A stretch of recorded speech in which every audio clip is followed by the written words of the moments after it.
The new law. The galactic sky above the Central Council shone with artificial stars. Inside the silver chamber, the heads of 20 alien species sat around a long, curved table. Their eyes were cold, their voices quiet, but the words spoken would shake the stars themselves. "The vote is final," one elder said. "Humans are hereby declared a danger to galactic peace. All human activity is now illegal. Their colonies will be seized, their fleets disarmed." A silence followed. Then, one after another, the council members tapped their confirmation. The motion passed. The news spread fast. The message was sent out to every planet, outpost, and station. Humans are now outlaws. But what the council didn't understand was simple. They were already too late. On a small mining moon named Kepler 9, a lone figure stood watching a cargo ship rise into orbit. He was tall, dressed in worn armor, his face hidden under a visor. His name was Dan. Dan heard the message come through the local comms. The council had voted. Humans were now enemies. He laughed quietly. "They think we're still waiting for permission," he muttered. The mining foreman, a four-armed alien named Verl, approached him nervously. "Dan, the council declared humans illegal. You should leave, now." Dan shook his head. "No, I won't run. But they'll send ships, troops." Dan's voice was calm. "Let them come." Far above, in orbit around the gas giant Sarah, a hidden fleet of Earth-built ships waited in silence. Their design was sharp and dark, like shadows wrapped in metal. These weren't ships for trade or diplomacy. These were warships. Inside the command bridge of the largest one, the Horizon, Captain Mira stared at the star map glowing in front of her. She had known this day would come. The Council always feared what it didn't understand. Humanity grew fast, spread wide, built strong. And now, with Earth's influence already stretching through hundreds of systems, outlawing humans would be like banning gravity. A young officer turned to her. "Captain, orders?" "Hold position," she said. "Let the Council make the first mistake." On the Council's homeworld, alien news networks reported Earth's outlaw status. Viewers watched in shock as human trade stations were closed and Earth flags pulled down. But many didn't cheer. In fact, many were afraid. A shopkeeper on a distant colony whispered to his son, "Humans built our power grids. They protect our shipping lanes. If they're criminals, who will defend us now?" That question echoed across the stars. Back on Kepler 9, Council soldiers landed near the mining camp. Their ships were sleek and covered in bright symbols of peace and law, but their weapons were real. Dan stepped forward. "You are trespassing," the lead soldier said. "This is now Council property. Humans are under arrest." Dan smiled under his helmet. "Then come and get me." A moment later, he raised a small device and the ground rumbled. Hidden gun turrets rose from the sand. Drones came out of the caves. The soldiers froze. Verl stared. "Dan, what is this?" Dan answered quietly. "Earth never leaves its people alone." The soldiers retreated without a fight, but the message was clear. The Council made humans criminals, but Earth had already taken over. The quiet occupation, in the days after the Council declared humans outlaws, chaos spread, but it was quiet. Not the kind of chaos with fire and explosions. No, this was the kind that moved beneath the surface. Across dozens of planets, machines built by humans suddenly stopped responding to Council commands. Power stations shut down. Shipping routes were blocked. Entire colonies slipped into silence. On the planet Vtrax, where human engineers had built most of the infrastructure, a Council team tried to restart the planetary grid. They failed. "Why doesn't anything work?" One technician cried out. An old maintenance bot rolled by, repeating a phrase in English, "System locked, please contact Earth Control." No matter what they tried, nothing moved without Earth's code. Meanwhile, Dan stayed on Kepler 9. More soldiers didn't return. The council didn't want to risk another failed operation. But Dan knew something else. They weren't pulling back because of fear. They were waiting for orders. They were unsure what to do. The declaration had backfired. Inside the mining station, the workers gathered around Dan. "We were scared when the vote passed," Verl said. "But now, you didn't run. Why?" Dan looked around at the faces. "Because Earth doesn't need the council's approval. We've already built everything. Your food systems, human design. Your comms, human satellites. Your safety, human fleets." A silence fell. Then Verl asked the question they were all thinking. "Then why did the council outlaw you?" Dan answered, "Because they were losing control, and they knew it." Above the world of Drassel, an Earthship uncloaked. It didn't fire, it didn't speak, it just hovered silently over the city. That was all it took. The governor of Drassel, a proud reptilian leader named Govrek, called a meeting that same hour. "I will not lose this planet over politics," he told his advisors. "We worked with humans for 30 years. They never failed us. We will not abandon them now." That night, the Drassel government quietly cut its ties with the council and sent a message directly to Earth Command. "We do not recognize the outlaw order. Our alliance stands." Captain Mira received the message on the horizon. She showed no emotion, but inside she felt the first wave of the real victory, influence. "We have the support of the Drassel system," the officer reported. "Others are considering the same." "Let them come to us," Mira said. "We do not need to fight for control. We already have it."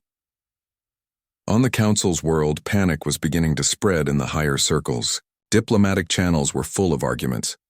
The economy was starting to shake. Entire systems refused orders.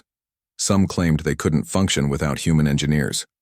Others openly threatened to leave the council if Earth was not brought back. One council member whispered to another, "We thought outlawing them would weaken them. Instead, it made us weak." The old elder who first proposed the law sat in silence. His hands trembled slightly. "We didn't make them criminals," he said. "We just reminded them of their power." Back on Kepler 9, Dan received a coded message from Earth Command. "Stand by. Reinforcements arriving." An hour later, a sleek human shuttle descended. Out stepped 2 soldiers in dark armor bearing the Earth insignia. They saluted Dan. "Earth is no longer hiding," one of them said. "We're reclaiming what's already ours." Dan looked up at the stars. He didn't feel joy or pride, only purpose. "Then let's begin." Across the stars, one thing became clear. The council had declared war without firing a shot, but Earth was already winning without one. Earth's quiet rebellion. The message spread in whispers, not shouts. Across outposts, trade hubs, and mining, moons, more and more species began to ask the same question. What happens if we ignore the council? The answer came from the humans, not through speeches or threats, but through quiet strength. On the farming world of Eridon, the food processors had stopped after the council ban. Crops rotted, storage systems failed. The locals, insectoid in form, had no engineers left. The council promised help, but sent none. Then, in the dead of night, a ship landed.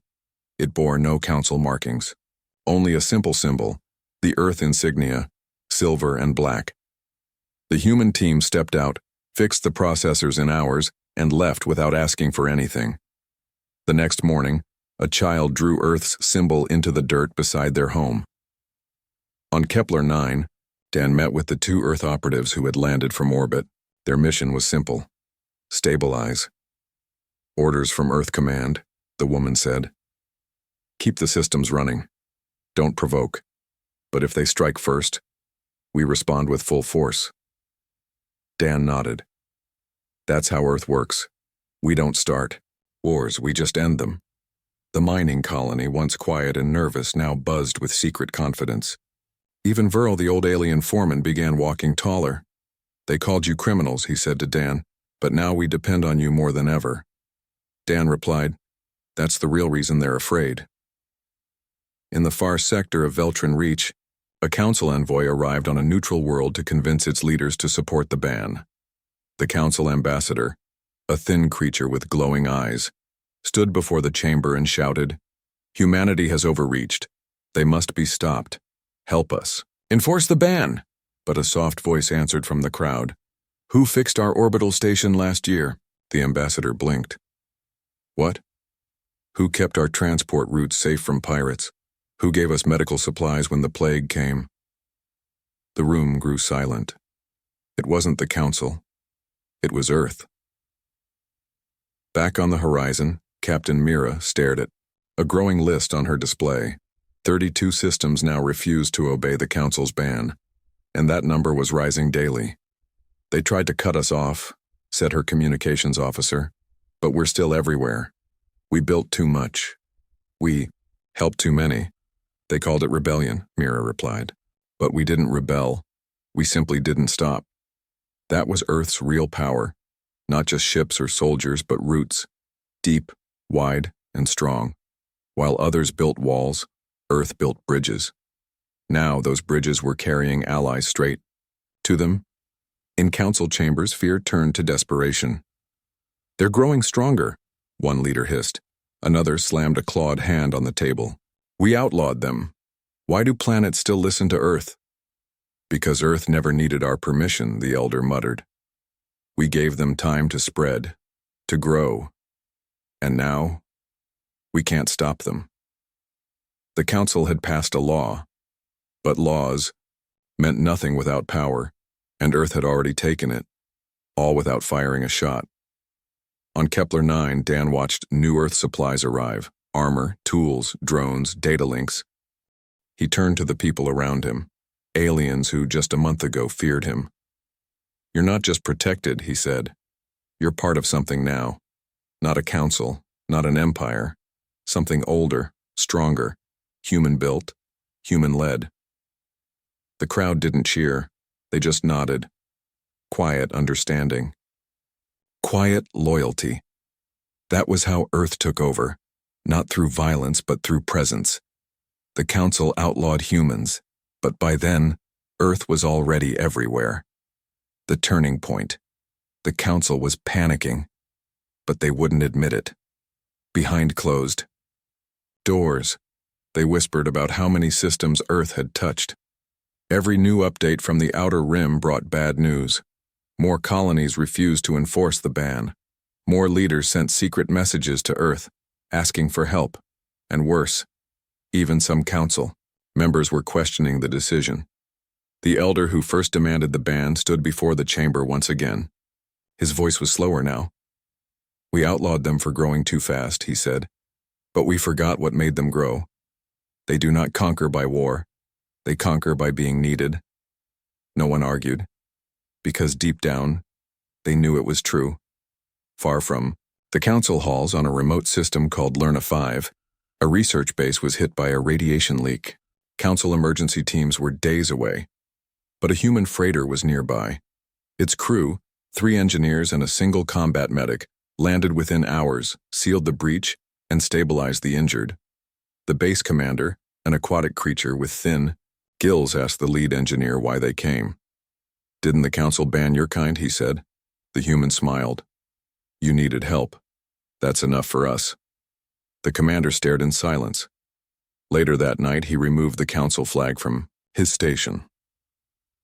Back on Kepler 9, Dan and the Earth operatives gathered inside the mining station's old command center. A holographic map displayed the growing silent network, a list of colonies, ports, and neutral worlds that now relied entirely on human support.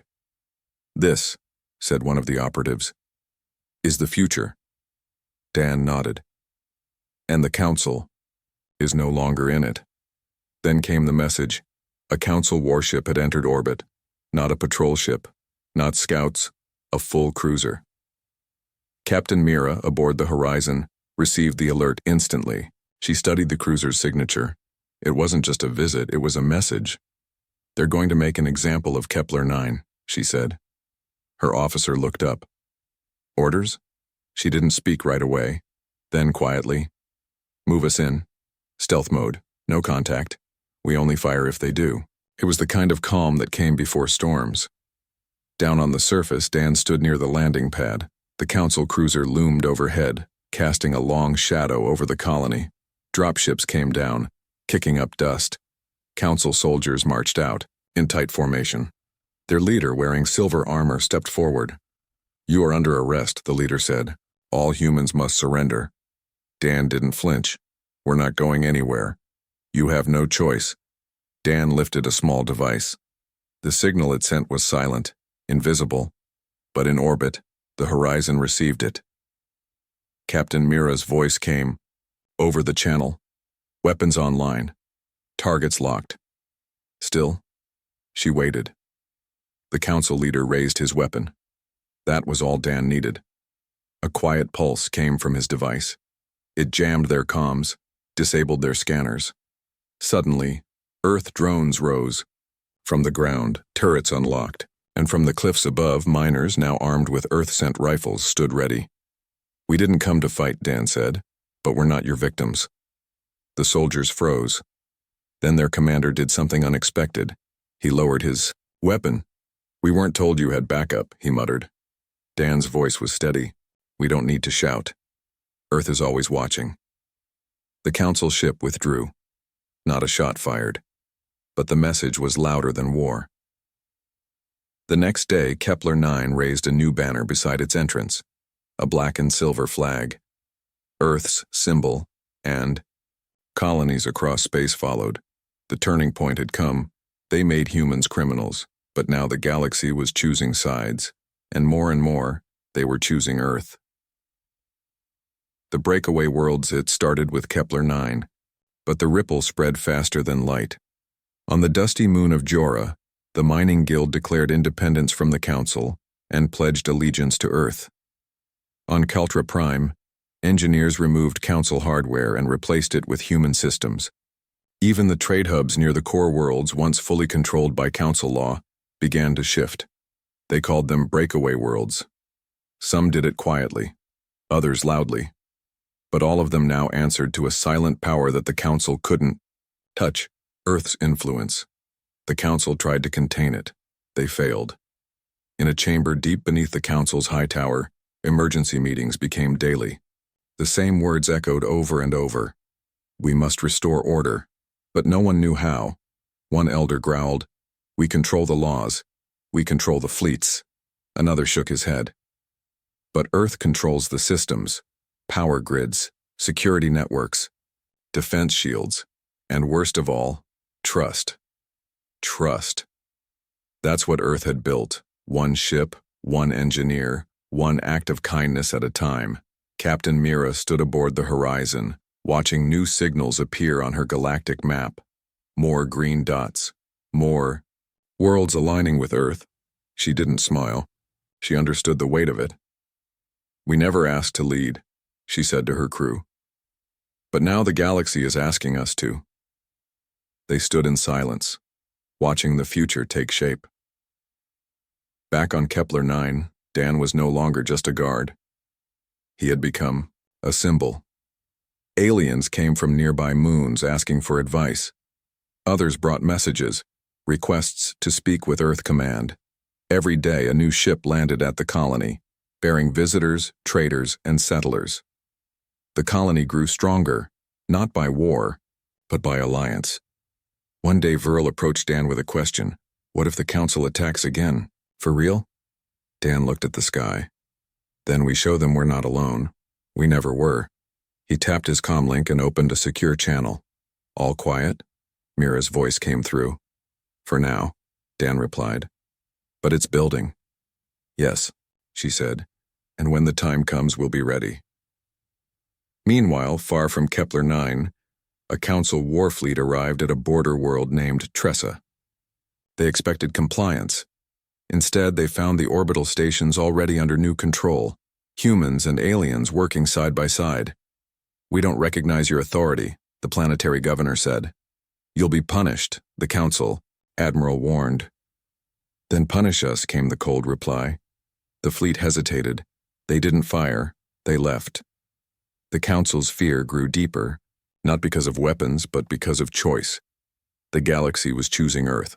Aboard the Horizon, new reports came in. Over 50 systems now supported Earth's position.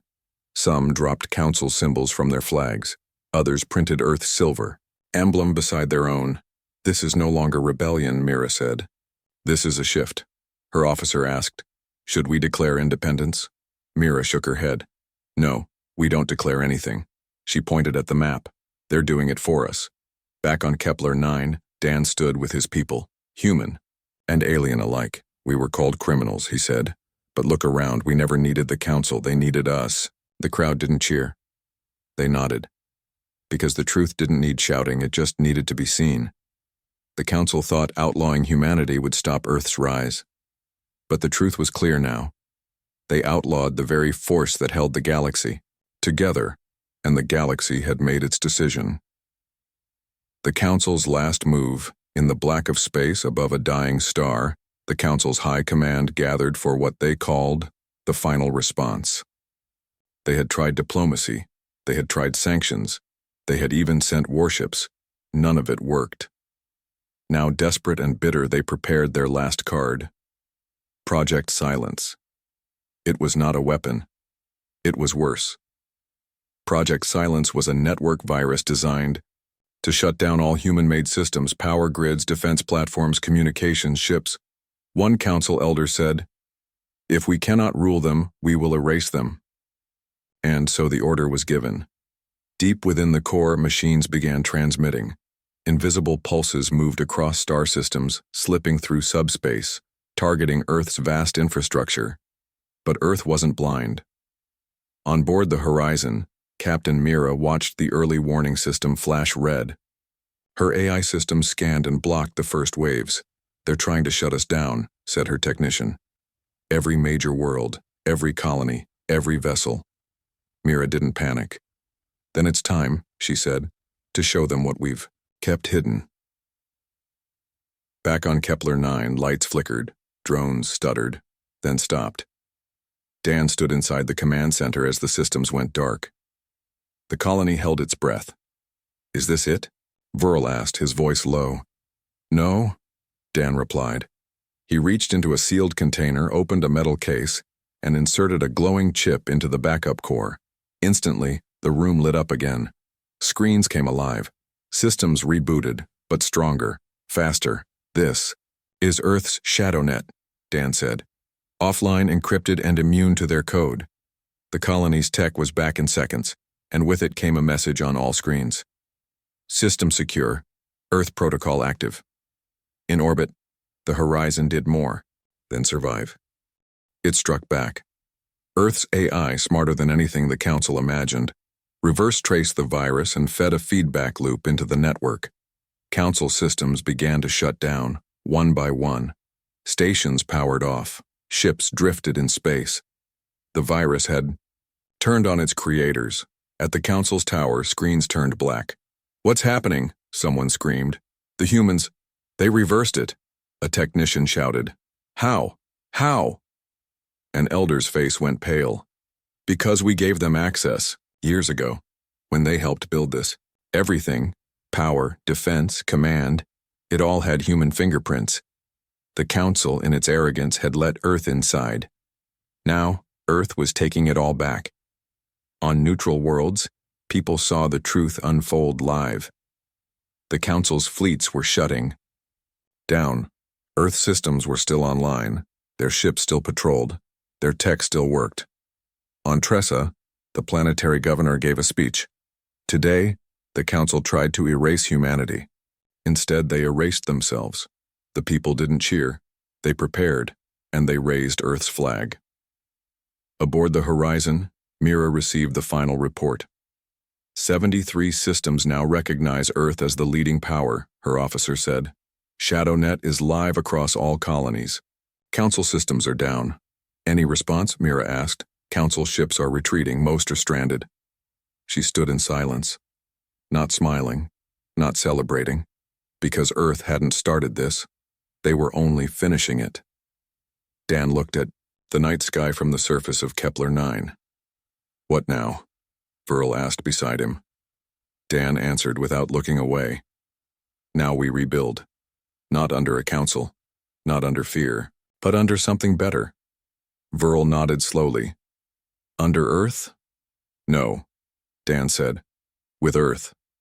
The council had made their final move and lost everything. Because in trying to shut humanity down, they reminded the galaxy who really ran things. Earth at the center. The council's silence spread faster than its last command. What was once the ruling body of the galaxy now sat in the dark, powerless, fragmented, and ignored. Their fleets were grounded, their orders unacknowledged, their members scattered or in hiding, but the stars didn't pause for them. The galaxy kept moving. And now, Earth was at the center. On Kepler 9, Dan stood before a gathering of hundreds, humans and aliens from dozens of worlds. What had once been a struggling mining outpost was now a central hub for communication and unity. He looked around at the faces. This colony was once afraid, Dan began. Afraid of being left behind. Afraid of what the council would do. He paused. But when the council turned on us, we didn't fall. We rose. People stood taller, listening. We never needed their approval. Because while they were giving speeches, Earth was building bridges. While they passed laws, we passed tools. While they ruled with fear, we led with help. He looked out over the crowd. And now the galaxy is no longer theirs. It belongs to all of us who chose something better. Above, in orbit, the horizon, now served as Earth's flagship in the new order. Not a warship, but a peacekeeper. Captain Mira watched system after system join voluntarily. There were no demands, no threats. Just an open offer. Build with us. And one by one they said yes. Aboard a refugee ship from the Council Corps, a young alien girl stared at a screen showing Earth's emblem. Her father sat beside her, exhausted from the long journey. Is Earth going to punish everyone? She asked. He shook his head. No, they could have, but they won't. That's not who they are. In the void where the Council's voice used to echo, a new network was born. Not a government, but a cooperation. Earth led not through power, but by being the one everyone could rely on. They didn't crown emperors. They didn't raise monuments. Instead, they reopened hospitals, repaired damaged relays, rebuilt entire planetary grids. The systems once managed by Council bureaucracy were now running better than ever, under Earth protocols, Earth engineers, Earth goodwill, and those who still feared Earth, they stayed silent. Because now they understood. Earth never needed war. They only needed to be pushed, and once pushed, they didn't just fight back. They replaced everything. On Kepler 9, a new station went live. Its name was simple, Unity Base 1. Dan stood beside Verl as the first broadcast went out. To all who hear this, the message said, you are not alone. The old order is gone. A better one is rising. One where no species stands above another. One where strength is shared. It ended with Earth's motto, now etched into stars. We don't take power, we earn trust. The Council made humans criminals. But Earth never needed their approval. They had already taken over, not through war, but through purpose, through presence, through quiet, unstoppable strength.